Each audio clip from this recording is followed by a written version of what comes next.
আসসালামু আলাইকুম, সবাই কেমন আছেন? আপনাদের সবাইকে খুব ভালো রাখছেন এমন আশা করছি। আমিও ভালো আছি, আল্লাহ আপনাদের দোয়ায় বেশ ভালো রাখছে। তো আজকে হচ্ছে ১৯ তারিখ মের ২০ তারিখ অর্থাৎ আগামীকালকের জন্য আমরা আসলে প্ল্যান দেখব, আমাদের কী দরকার, প্রত্যেকটা জিনিস নিয়ে আলাপ আলোচনা করব আজকে। আমি যাই হোক, এখন ফ্যাক্ট হচ্ছে আমরা গতকালকেই বলেছিলাম, আমি ভিডিও পোস্ট করেছি, আপনারা দেখেছেন যে আজকের মার্কেট গ্রিন হবে ইনশাল্লাহ, এমনটাই আমি আশাবাদী ছিলাম।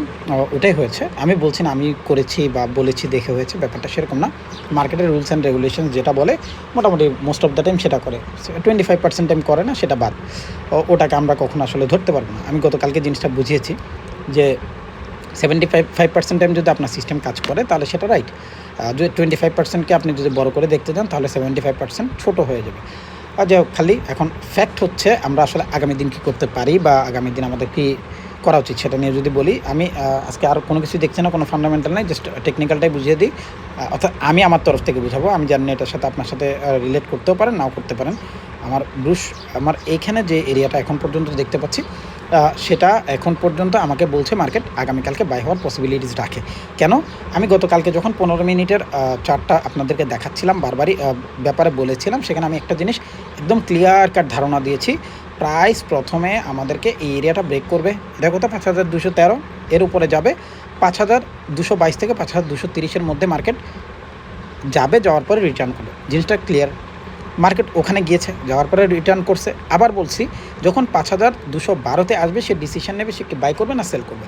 তো এখন পর্যন্ত আমাদের প্রাইস, আমরা যদি এখান থেকে আলটিমেট দেখি, প্রাইস প্রথমে বাই করেছে, দেন সেল করেছে, দেখো, দেন বাই করার ট্রাই করছে। এখন আমি যদি আবার পুরো জায়গাটাকে একটু ক্লিয়ার করবো, নাহলে আমার বোঝাতে একটু কষ্ট হয়ে যাবে, আমি এটাকে ক্লোজ করে দিই। আমি এই পুরো অংশটাকে, এই যে অংশটা আপনি দেখতে পাচ্ছেন, এই অংশটাকে আমি সলিড করব, ঠিক আছে? এই অংশ সলিড করার পরে আমি এটাকে আরেকটু, এটাকে আমরা বলি কী জানি বলি, কিউর করা, ঠিক আছে? আরেকটু কিউর করলাম, যে স্কুইজ করলাম, যাই করলাম, আমি শব্দটা ভুলে গেছি, আমার পুরো মনে নেই ওয়ার্ডটা। আরেকটু ফিল্টার করলাম, ধরেন এটুকু।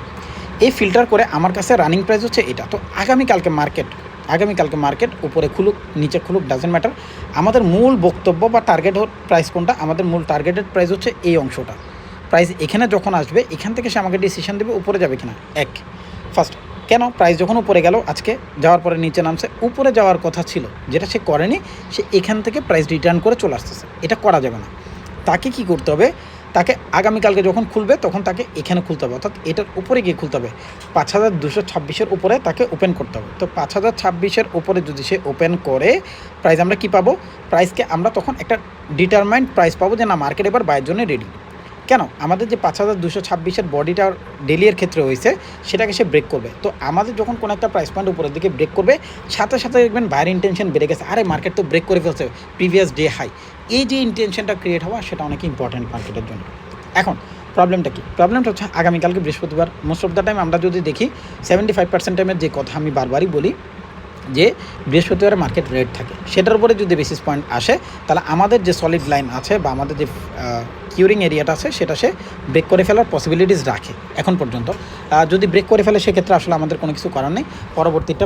তবে আমি এখন পর্যন্ত আশাবাদী যে আগামী কালকের ক্যান্ডেল গ্রিন হচ্ছে, এখন পর্যন্ত এটা হচ্ছে মূল ব্যাপার।